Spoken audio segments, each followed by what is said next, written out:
कि इस वक्त जो लोग लाशों के ऊपर सियासत करते हैं, मैं समझता हूं कि उनको होश के नाखून लेने। अरशद शरीफ साहब की कब्र पर रात को 3 बजे पहुंच जाता है, 2 बजे वहां पे फिल्मिंग करने शुरू कर देता है, 2 बजे वहां पे शूटिंग, 3 बजे रात को शूटिंग करना शुरू कर देता है। अरशद शरीफ की कब्र पे हम लोग इस वक्त मौजूद हैं। आपको ये नहीं पता कि सहाफती इक़्तिदार क्या हो सकते हैं। और मरियम नवाज साहबा तो वैसे ही फेल हो चुकी हैं, उनका तो कोई दूर दूर तक कोई ताल्लुक नजर आते हैं, क्योंकि मरियम नवाज साहबा का जो मेन मकसद था वो हल हो चुका है, वो यहां से जा चुकी। औज़ु बिल्लाहि मिनश शैतानिर रजीम, बिस्मिल्लाहिर रहमानिर रहीम। मोहम्मद शाहिद मिर्जा आपकी खिदमत में हाजिर है। खातून सहाफ़ी खान साहब के कंटेनर के नीचे आकर अपनी जान की बाजी हार गईं। कौन से ऐसे पीटीआई के रहनुमा हैं जो इस वक्त पाकिस्तान से जा चुके हैं? एक्सक्लूसिव खबर हम आपको आगे चलकर देंगे। इसके अलावा मरियम नवाज के ऊपर उठने वाली पार्टी के अंदर से कौन सी उंगलियां और पार्टी के अंदर से उनको कितनी तनकीद का सामना है और अहमद जवाद साहब का इस्तीफा कितनी अहमियत रखता है। इसके अलावा हम आपको आगे चलकर यह भी बताएंगे कि पंजाब में होने वाली अहम पेशरफ्त, परवेज इलाही की निजी पार्टी में होने वाली पिंडी की खास मुलाकात, और इसके अलावा पंजाब में होने वाली तब्दीली और लॉन्ग मार्च को सपोर्ट किस तरह से करना या किस तरह से नहीं करना। और इस वक्त आपको यह भी बता दें कि इस्टेब्लिशमेंट की तरफ से किस तरह से रिएक्ट किया जाएगा। ये तमाम तरह एक्सक्लूसिव खबरें हम आपको आज देंगे। लेकिन यहां पे प्रोग्राम शुरू करने से पहले आज की एक इंतहाई अफसोसनाक खबर कि एक खातून सहाफ़ी जिनका ताल्लुक एक निजी टीवी चैनल से था, वो आज एक जिसको हम कोई सियासी रंग या कोई इस तरह का रंग नहीं देना चाहते हैं, बज़ाहिर जब तक इन्वेस्टिगेशन नहीं होती है, लेकिन कहा यह जा रहा है कि उनको पाकिस्तान तहरीक इंसाफ के चेयरमैन जो इमरान खान हैं, उनके गार्ड ने धक्का दिया है। गो कि इस बात में कितनी सदाकत है, कितनी नहीं है, या कोई रंग दिया जा रहा है, ये आने वाले वक्त में पता चलेगा। लेकिन इन तमाम तर सूरत हाल में एक बात जो कि बहुत ही अफसोसनाक है, और वो ये है कि बच्चों की माँ इस दुनिया से चली गई है, और एक खातून सहाफ़ी, एक और सहाफ़ी अपनी जान की बाजी हार चुका है। इस वक्त तमाम तर जो होने वाली सूरत हाल है वो इंतहाई गंभीर होती चली जा रही है, और इस सूरत हाल को अब समझ से बालातर हो रहा है कि किस तरह से कवर किया जा सकता है। क्योंकि एक तरफ तो इमरान खान साहब लॉन्ग मार्च छोड़कर वापस आ जाते हैं और कहते हैं कि वो इस वक्त असद उमर को माइक पकड़कर कहना पड़ता है कि एक ज़रूरी मीटिंग के सिलसिले में वो इस वक्त लाहौर में जा रहे हैं। लेकिन इमरान खान को फिर वो मीटिंग कामयाब होती हुई जब नजर नहीं आती है तो फिर ट्वीट करना पड़ जाता है और कहा यह जाता है कि कोई मीटिंग नहीं हो रही है, किसी किस्म की मीटिंग नहीं हो रही है, और इस मीटिंग को कोई भी इशू बनाकर लॉन्ग मार्च को सबूताज ना करे। ये वो तमाम तरह इख्तलाफात हैं जो पार्टी के अंदर पीटीआई के भी नज़र आ रहे हैं, चाहे कंटेनर के ऊपर कोई किसी किस्म के कोई मुबाहिसे हों, या चाहे कंटेनर के ऊपर माइक छीनने की बातें हैं। गो कि ये नॉर्मल बातें हैं, लेकिन टेम्परामेंट और अदम बर्दाश्त की ये जो पॉलिसी जो पीटीआई के अंदर रच चुकी है, ये इस वक्त एक तशवीशनाक अमल है जो कि इस वक्त नज़र आ रहा है। इसके साथ हम आपको ये भी बताते चले जाएं कि इस वक्त पाकिस्तान मुस्लिम लीग नून के अंदर एक बहुत बड़ी तशवीश पाई जा रही है मरियम नवाज को लेकर। मरियम नवाज इस वक्त पार्टी के अंदर एक ऐसी वजह बन चुकी हैं जिसको इस वक्त पार्टी में नापसंद किया जा रहा है, क्योंकि जाहिर सी बात है कि मरियम नवाज अपने बलबोते के ऊपर ना तो केसेस जीत कर गई हैं, और ना ही मरियम नवाज की जो उस वक्त उनकी सियासी रविश थी, उनकी जो पॉलिटिक्स थी, वो किसी हद तक भी कामयाब होती नजर नहीं आई। क्योंकि तमाम तर ज़िमनी इलेक्शन हार जाना, तमाम तर सीटों से हार जाना, इस बात की दलील है कि मरियम नवाज साहबा कम अज़ कम कैंपेन रन करने में, मुस्लिम लीग नून के बयानिए को आगे बढ़ाने में बुरी तरह से फ्लॉप हो चुकी हैं। इसके अलावा जो और सबसे बड़ी तनकीद जो उनके ऊपर की जा रही है उसका जिक्र करना बहुत ज़रूरी है, और वो तनकीद ये है कि सोशल मीडिया की टीम को लेकर एक बहुत बड़ी तनकीद का सामना है मरियम नवाज साहबा को। क्योंकि सुनने में ये आया है मुस्लिम लीग नून के अंदर से जो हलकों की आवाज़ है, मुस्लिम लीग नून के अंदर के जो वर्कर्स हैं उनके अंदर से जो आवाज़ है कि मरियम नवाज साहबा ने किसी एक लाडले वर्कर के एक बेटे को अपनी सोशल मीडिया का हेड मुकर्रर किया हुआ है, और जिसको बिल्कुल भी नहीं पता कि कैसे सोशल मीडिया रन करना है। और जिसकी एक आपको एग्जांपल बताई जा सकती है कि अहमद जवाद साहब ने, जिन्होंने ये कहा है कि आप लोग ये जंग हार चुके हैं पीटीआई से, 20 साल पीछे हैं, क्योंकि उन्होंने ये बात पूरी डिटेल में कही है और उनकी बात को हम सहाफत में जितने भी लोग दिलचस्पी रखने वाले हैं, हम तमाम लोग जो इन बातों को समझने वाले हैं, हम तमाम तर सहाफ़ी इस बात को बिल्कुल मनोअन तस्लीम करते हैं कि अहमद जवाद साहब की ये कही हुई बात कि पाकिस्तान मुस्लिम लीग नून या पीटीआई या पीपल्स पार्टी का अगर मवाजना किया जाए सोशल मीडिया की टीम की हद तक तो बिल्कुल भी नहीं बनता है, क्योंकि उनके पास आईटी एक्सपर्ट्स हैं, इंजीनियर्स हैं, डॉक्टर्स हैं, उनके पास पढ़ी लिखी कम्युनिटी है। मरियम नवाज साहबा ने अपने जिस वर्कर के बेटे को सोशल मीडिया की टीम का हेड मुकर्रर किया है उसको बिल्कुल कतई तौर पर नहीं पता कि किस तरह से एक पार्टी की कैंपेन चलानी है, और यही वजह है कि मुस्लिम लीग नून के अंदर ये तशवीश पाई जा रही है कि हमारी पार्टी दिन ब दिन नीचे जा रही है, और पाकिस्तान तहरीक इंसाफ जिसने कोई काम भी नहीं किया, जिसने कोई ऐसा, वो जो भी बात करते हैं वो सच लगने लग जाती है, वो चाहे झूठ है, वो चाहे किसी भी तरह की बात है, और इसमें कोई दूसरी राय नहीं है। हम लोग यहाँ पे बैठकर ये बात कह सकते हैं कि जिस तरह से इमरान खान साहब एक्सपोज हुए हैं, जिस तरह से इमरान खान साहब हर तरीके से हर डिपार्टमेंट में उनका हर झूठ पकड़ा गया, चाहे वो हॉर्स ट्रेडिंग हो, चाहे वो एस्टेब्लिशमेंट से राब्ते हो, चाहे वो खुफिया मुलाकातें हो, चाहे उनकी साबका हुकूमत हो, चाहे उनके फैसले हो, हर बयान उनके खिलाफ गया। लेकिन इसके बावजूद इमरान खान के मुंह से निकली हुई बात उनकी सोशल मीडिया की टीम ने इतनी ज्यादा मजबूत बना दी है, उनकी बात को इतनी अहमियत दिलवा दी है कि अब वो जो भी कहते हैं उनके वर्कर्स, उनके चाहने वाले उसको सच समझते हैं। अगर इसकी मिसाल लेनी है तो अगर इमरान खान साहब ये कह दें कि कल रात पाकिस्तान तहरीक इंसाफ ने एक खलाई शटल खला में छोड़ दिया है, तो आप यकीन कीजिए कि मैं दावे के साथ कह सकता हूं कि जितने भी उनके वोटर्स और जितने भी उनके चाहने वाले हैं, यकीनन वो इस बात को मानेंगे कि इमरान खान साहब ने जो कहा है वो सही है, और ये सब कुछ स्पून फीडिंग है। ये वो स्पून फीडिंग है जिसकी तमाम तर मालूमात मरियम नवाज साहबा को थी। ये तो वो स्पून फीडिंग है जिसकी मालूमात या जिसके बारे में जानना शायद शहबाज शरीफ साहब के बस का काम नहीं है। यकीनन ये एक यंग क़यादत का काम है, लेकिन अफसोस ये मरूसी सियासत मुस्लिम लीग नून के अंदर वो शायद इनको सदियों तक या शायद इनको बहुत देर तक इस तमाम तर सोशल मीडिया और इन तमाम तर एक्टिविटी से उनको बहुत हद तक दूर रखेगी, और शायद यही वजह है कि वो कभी भी इनका मुकाबला नहीं कर सकते, क्योंकि जब तक कोई नौजवान क़यादत सामने नहीं आएगी। हम बज़ाहिर ये देख रहे थे कि शायद मरियम नवाज साहिबा अपने अंदर इतनी क्वालिटीज़ को शो करवाएंगी, शायद मरियम नवाज साहिबा हर रोज़ जो उनको बावर करवाया जाता है कि आपकी सोशल मीडिया की टीम का हेड बहुत निकम्मा इंसान है, आपकी सोशल मीडिया की टीम बहुत निकम्मी है, तो उन्होंने बिल्कुल भी इसको टस से मस नहीं हुई और कोई अहमियत नहीं दी। शायद वो उन्हीं हाथों की तरफ देख रही हैं कि जिस तरह से उनके तमाम तर केसेस ख़त्म हुए, शायद उसी तरह से उनको तमाम तर चीज़ों की यकीन दहानी करा दी गई हो, लेकिन ऐसा हम मानने को तैयार नहीं है, क्योंकि हमारे मुल्क के इदारे, हमारे मुल्क की एजेंसियां, हमारी इस्टेब्लिशमेंट ये बात बारहा कह चुकी है, प्रेस कॉन्फ्रेंस में भी आकर कह चुकी है कि अब हमारा सियासत से कोई ताल्लुक नहीं है। माजी में गलतियां हुई, यकीनन वो गलतियां वही गलतियां हैं जिन गलतियों ने माजी के तमाम तर सियासतदानों को नवाजा, और ये वही गलती है जिसमें पीटीआई के इमरान खान साहब को भी पाला गया, और ये एक वो बच्चा बन के सामने आया जिसको पाल कर आपने बड़ा तो कर लिया, लेकिन अब आपके गले पड़ चुका है। इमरान खान साहब बिल्कुल अब वो चीज़ बन चुके हैं कि जिसको अब ये कहा जा सकता है कि जिस तरह से आपने उन्हें पाला था, जिस तरह से आपने उन्हें तैयार किया था, आपने ये समझा था कि हम जो कुछ करने जा रहे हैं, तो मैं समझ रहा हूं कि पहली दफा ऐसा हुआ है कि इमरान खान साहब ने अब उसका फायदा उठाया।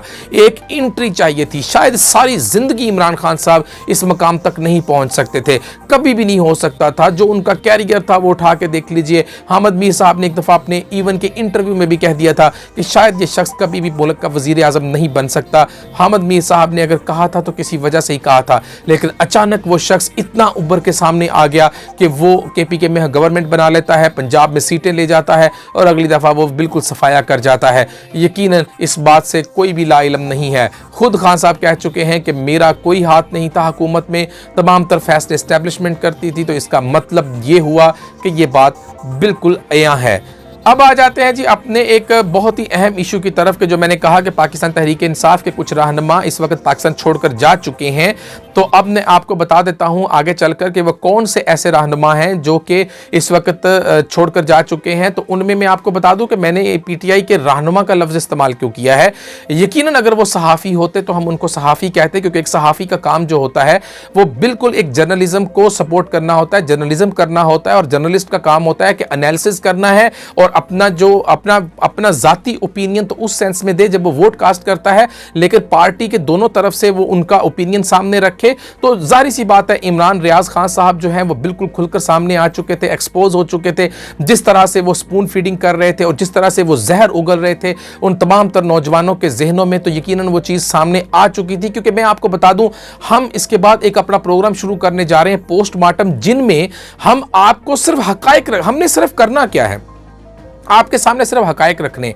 ये बात इसने कही है, इस तरह से ये हकीकत है, फैसला आपने करना है। ये बात इस शख्स ने कही है, ये इसकी हकीकत है, फैसला आपने करना है। क्योंकि आपके अनदेनों में जो स्पून फीडिंग कर दी गई है, हम हद्दुल इम्कान तक कोशिश करेंगे कि उस स्पून फीडिंग को किसी तरह से आपके बच्चों के जहनों से निकाल दिया जाए। क्योंकि ये इस हद तक बढ़ चुकी है कि मैं समझता हूं कि जिस तरह लोगों के बयानात सामने आ रहे हैं, हम मर जाएंगे, हम कफन बांधकर, सामने तस्वीरें आ रही हैं, कोई बाहर के मुल्क से अपने वीडियो पैगाम जारी कर रहा है कि हम इलेक्शन कमिश्नर को मार डालेंगे, हम फलां को मार डालेंगे। किसी ने वीडियो में से कोई आ रही है कि मैं मरीम नवाज को ये कर दूंगा। मतलब ये चीज़ें इस तरह से जहर भर दिया गया है कि हम नहीं कह सकते। हमें दिखा दीजिए कोई ऐसी, माजी में अगर कोई ऐसा किसी वर्कर ने कहा हो सामने आकर, या किसी ने किसी दूसरी पार्टी के खिलाफ अभी भी कहा हो, यकीनन ये क्रेडिट सिर्फ पाकिस्तान तहरीक इंसाफ को जाता है कि ये तरबियत सिर्फ उसी पार्टी के अंदर हुई है। और उसमें बहुत बड़ा हाथ है इन रहनुमाओं में जो इस वक्त पाकिस्तान से बाहर जा चुके हैं। मोईद पीरजादा साहब की तो तस्दीक हो चुकी है कि वो बाहर हैं, साबर शाकर साहब तो पहले ही बाहर हैं, और एक और मुस्लिम लीग पाकिस्तान तहरीक इंसाफ के जो रहनुमा हैं इमरान रियाज खान साहब, उनके बारे में अभी खैर हम कंफर्म तो नहीं कर सकते, लेकिन बहरहाल खबरें यही हैं और तकरीबन हमारे ज़राए ये कहते हैं कि शायद वो जा सकते हैं। मैं आपको बता रहा हूँ कि इस बात में हम हकीकी तौर पर तो इसको हतमी तौर पर तो नहीं कह सकते हैं, लेकिन तकरीबन 95% हमें ऐसा लग रहा है कि वो जा चुके हैं, क्योंकि हर जगह पे यही खबर चल रही है। और जब हमने एक दो दोस्तों से पूछा तो उन्होंने भी कहा कि वो आज के नहीं, वो 2-3 दिन पहले के जा चुके हैं और वो प्रोग्राम अपने 2-3 दिन से बाहर से ही कर रहे हैं और वो किसी को बताना नहीं चाह रहे। और वो कैसे गए, कहाँ से गए, किस तरह से गए, हम ये भी आपको अपने तमाम तर अगली दिन की तमाम तर इन्फॉर्मेशन अपने अगले व्लॉग में आपको बताएंगे और आपको हैरान करने वाले इंकिशाफात भी बताएंगे, कुछ ऑडियो लीक्स भी बताएंगे और कुछ ऐसे सबूत भी देंगे जिससे आपको लगेगा कि वाकई हमने जो इनके लिए रहनुमा का लफ्ज़ इस्तेमाल किया है वो गलत नहीं किया है। यहाँ पे मैं आपको एक बात बता दूं कि असल में होता क्या है। होता यह है कि अगर इमरान खान साहब के हक में कोई बात कर दी जाती है या इमरान खान साहब के हक में कोई बयान दे दिया जाता है तो फिर तो सब कुछ ठीक है। इमरान रियाज ने जब शुरुआत की थी तो उसने शुरुआत में ये बात कही थी कि आपने मुझे बताया था कि ये चोर हैं। जब आपको बताया था तो आपने उस वक्त टीवी चैनल्स के ऊपर आकर ये बात क्यों नहीं कही कि मुझे एस्टेब्लिशमेंट ने कहा कि ये चोर हैं? आपने उस वक्त क्यों कही जब आपकी अपनी चोरी पकड़ी गई? सवाल यहाँ पे पैदा होता है कि आप लोगों को वही पसंद है सुनना जो कि आपको इस वक्त आपके जहनों में इमरान खान साहब ने फीड कर दिया है। बिल्कुल उसी तरह से इमरान रियाज अपने फौज के इदारों के खिलाफ खुल्लम खुल्ला बोल रहे हैं। ना सिर्फ वो फौज के इदारों के खिलाफ खुल्लम खुल्ला बोल रहे हैं बल्कि वो अब अपने लहजे को मजीद सख्त कर चुके हैं क्योंकि वो पाकिस्तान से बाहर जा चुके हैं और वो ये समझ रहे हैं कि शायद अब वो पाकिस्तान से बाहर जाकर बिल्कुल खुलकर जहर उगल सकते हैं। और ये वही बात है और मैं समझता हूं कि इदारों को भी इस बात को नोटिस लेना चाहिए कि वो जो भी बात करते हैं उनके पीटीआई के वर्कर्स उन तमाम तर बातों को उसी तरह से मनोन सच समझते हैं जिस तरह से इमरान खान कह रहे हैं, क्योंकि ये एक ऐसी तरबियत हो चुकी है इस ग्रोथ की कि इसमें अगर कोई भी शख्स अपने नाम के साथ पीटीआई का लफ्ज़ लगाकर जब वो उसको बयान करता है तो लोग उसके ऊपर यकीन करना शुरू कर देते हैं। आप यकीन कीजिए कि ऐसी इस किस्म का जो ख़तरा और इस किस्म की जो एक अजीबो गरीब किस्म का माहौल शायद किसी मजहबी बयान के ऊपर कभी किसी को इतना डर नहीं लगा था जितना अब पीटीआई के बारे में लोगों को बात करते हुए लगता है। इसकी एक जिंदा मिसाल मैं आपको बता सकता हूं कि अभी हाल ही में लाहौर में इस लॉन्ग मार्च के अंदर एक झगड़ा हुआ। उस झगड़े के अंदर एक शख्स ने इमरान खान साहब के बारे में कह दिया कि इन्होंने घड़ी चुराई है, ये घड़ी चोर है। वहां से लड़ाई हुई और मार कुटाई हुई और बहुत शदीद किस्म की मार कुटाई होगी। ये वो हालात हैं जो कि अब आपको लॉन्ग मार्च में मज़ीद नज़र आएंगे, जिसके बारे में फैसल वाडा साहब ने कहा कि ये खूनी मार्च है और ये खूनी मार्च लाहौर से खून में बदल गया। आज खातून सहाफ़ी की जान ले गया, एक पुलिस कांस्टेबल की जान ले गया। एक पुलिस कांस्टेबल दिल का दौरा पड़ने से उनकी भी जान चली गई, एक खातून सहाफ़ी की जान चली गई। खूनी लॉन्ग मार्च 2 जाने तो ले चुका है, अब कितनी और लेगा। ये फैसल वाडा साहब का जो इंकशाफ था वो बिल्कुल सही साबित हो रहा है और आगे चलकर हमारी दुआ है कि अल्लाह ना करे कि कोई ऐसा वाक़या हो। और तमाम तर जाने बहुत ही ज़्यादा कीमती हैं। हर कोई किसी का बेटा है, किसी का बाप है, किसी की माँ है, किसी की बहन है। गो के कोई भी बात आप सियासी तौर पर एक दूसरे के ख़िलाफ़ कर सकते हैं, लेकिन ज़िंदगियों की बहुत बड़ी कीमत है। अरशद शरीफ का दुख, अरशद शरीफ का गम हम अभी तक नहीं भूले हैं। एक ऐसा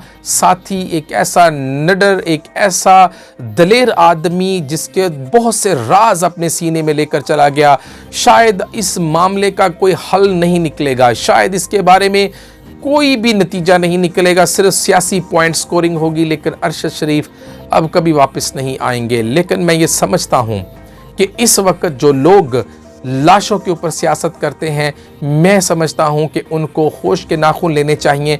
एक बहुत ही अफसोसनाक किस्म का वाक़या हमारे एक रिपोर्टर ने अभी रिपोर्ट किया है। मैं सबसे पहले आपको वो दिखाता हूं। इस वक्त लाहौर में मौजूद हैं सिकंदर मिर्ज़ा, तो उनसे पूछते हैं कि ये असल में वाक़या क्या है जो अभी खातून सहाफ़ी जिनकी एक अफसोसनाक किस्म की उनकी मौत वाक़या हुई है। बहुत ही अफसोस है, यकीनन उनको भी शहीद कहा जा सकता है क्योंकि वो अपने फ़राइज़ अंजाम दे रही थी, लेकिन हम में इतनी सकत नहीं है कि हम किसी का फ़ैसला कर सकें कि क्या है क्या नहीं है, लेकिन ज़िंदगी चली गई। तो सबसे पहले उनसे जान लेते हैं। सिकंदर मिर्ज़ा, ये बताइएगा कि क्या हुआ आज जब उनका इंटरव्यू किया जा रहा था तो आप उनके पास नहीं गए, क्या वजह थी? जी सर, बहुत ही अफसोसनाक वाक़या यहाँ पे पेश आया है। कोई अल्फाज नहीं है जो लफ्ज़ों में बयान किए जाएं।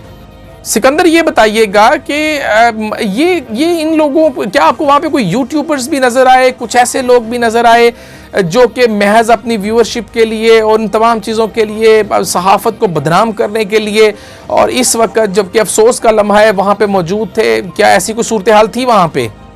हम तो यहाँ पे आए थे कोई शायद मौक़िफ़ लेने की ज़रूरत पड़े, लेकिन यहाँ की जो सूरत हाल थी वो बड़ी अजीब व गरीब थी कि यहाँ पे बहुत सारे यूट्यूबर्स जो थे वो भी मौजूद थे, और सबसे अफसोसनाक वाली बात यह है कि कुछ चैनल के रिपोर्टर भी यहाँ पे मौजूद थे। कोशिश में लगे हुए थे कि उनके किसी घर वाले के किसी अफराद से ये लफ्ज़ निकाल सकें कि वो इमरान खान की सपोर्टर थी, और ये उनसे सवाल ये किया जा रहा था कि हमें बताया जाए कि इमरान खान की सपोर्टर थी, और उनके चचा की तरफ से बहुत सख्त रद्द अमल आया क्योंकि वो पहले ही बहुत गम में थे और ऊपर से उनको और परेशान किया जा रहा था। सर, ये वही कड़ी है जो हमने देखी है कि रात को 3 बजे अशरफ शरीफ साहब की कब्र पे कैमरे लेके पहुंच गए। सर, इनको सिर्फ व्यूअरशिप से गर्ज है, इनको कोई दुख नहीं है किसी का।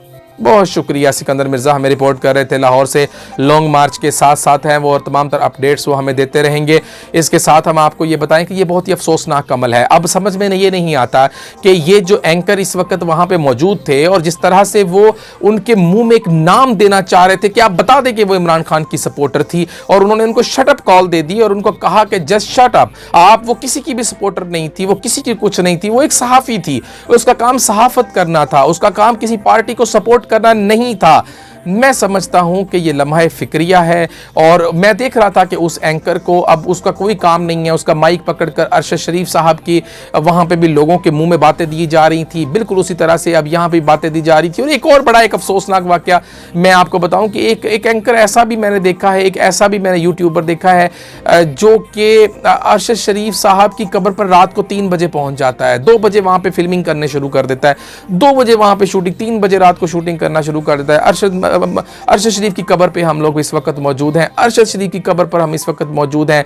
कभी वो कब्र के अंदर लेट जाता है, कभी वो जब बनती है तब उस वक्त, यानी कि आपको एक लम्हे के लिए भी आपको ये नहीं पता कि सहाफ़तीदार क्या होते हैं।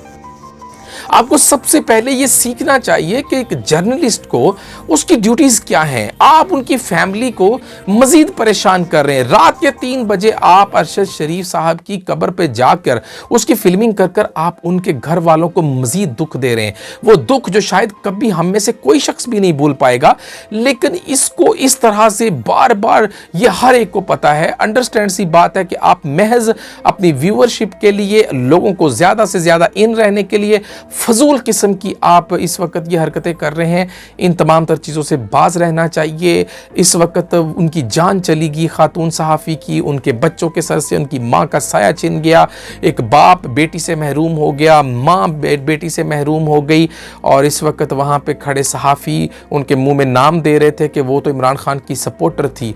बहुत ही अफसोसनाक बात है। ये वो स्पून फीडिंग है जिसका शायद सामना या जिसका शायद मुकाबला मरियम नवाज़ साहबा तो और उसके अलावा बिलावल भुट्टो ये शायद कभी भी नहीं कर सकते हैं। और मरियम नवाज़ साहबा तो वैसे ही फेल हो चुकी हैं। उनका तो कोई दूर दूर तक कोई ताल्लुक़ नहीं है अब सियासत से और इन तमाम तर चीज़ों से। और यही वजह है कि शायद अब शहबाज शरीफ साहब भी फ्रस्ट्रेशन का शिकार नज़र आते हैं, क्योंकि मरियम नवाज़ साहबा का जो मेन मकसद था वो हल हो चुका है, वो यहाँ से जा चुकी हैं। और अब यकीनन वो अगले मेन मकसद के इंतज़ार में हैं कि जब उनको कॉल दी जाए कि आप आ सकती हैं, और उसके बाद आकर वही क्या फ़ायदा मरियम बीबी, उसके बाद आकर अगर आपने जलसे जुलूसों में उंगली लहरा कर आपने फितना खान और ये और वो और इस तरह की बातें करनी है, तो ये आपकी सियासी जीत नहीं है। माजरत के साथ अगर आप यहाँ पे मौजूद रहकर मुकाबला करती और आप यहाँ पे रहकर इस वक्त मुकाबला करती तो नज़र आता कि वाकई आप मुकाबला कर रही हैं। इसका मतलब ये हुआ कि जब तक आपका पासपोर्ट आपको नहीं दिया गया था, आप पाकिस्तान से बाहर नहीं गई हैं। जो ही आपको पाकिस्तान से पासपोर्ट मिला, आपने उसी वक्त यहाँ से जाना ही मुनासिब समझा। यकीनन आप किसी ऐसे बड़े सानहे के इंतज़ार में हैं कि कोई ऐसा वाक़या हो या कोई ऐसी सूरत हाल हो जिसमें आपको वापस आना पड़े। याद रखिए, हम पहले बता चुके हैं कि हमारा ताल्लुक़ किसी सियासी पार्टी से नहीं है। हम आपको फैक्ट के ऊपर बात बताएंगे, वो चाहे पाकिस्तान तहरीक इंसाफ हो, चाहे पीपल्स पार्टी हो और चाहे पाकिस्तान मुस्लिम लीग नून हो। आज के इस वीलॉग में हम आप थोड़ा सा लंबा हो चुका है, इजाज़त चाहेंगे, लेकिन अगले वीलॉग में हम आपको ऐसे इंकशाफात बताएंगे कि इमरान रियाज कैसे गए और क्या सूरत हाल थी और क्या उनके बारे में रूमर्स थे और क्या फैक्ट्स हैं, और मोईद पीरज़ादा और ये तमाम लोग ये क्यों कर गए और किसके कहने पर गए। इंतज़ार कीजिए अगले वीलॉग का। इजाज़त चाहूँगा। अल्लाह हाफिज़।